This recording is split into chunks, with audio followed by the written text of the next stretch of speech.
So, nagpabudol na naman nga tayo sa Shopee Note. Ito na nga dumating ng ating portable vacuum cleaner. Yan, ganyan lang siya kaliit. Sakto lang siya gamitin para sa kama dahil nga sa mga balahibo ng ating poor baby na si Moonstar. Yan, yun yung filter niya. Ganyan yun din siya tatanggalin at kakabit ulit.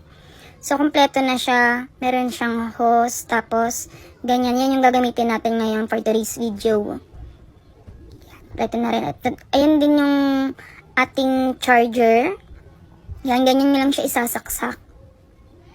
And so, ito, tara, subukan natin siya.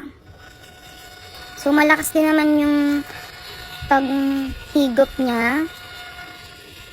Yan, nakukuha din talaga yung mga dumi-dumi kung makikita nyo sa ating videos for today. Yan siya.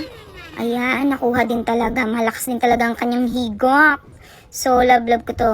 Saktong-sakto to para sa akin na may mga aladang fur baby.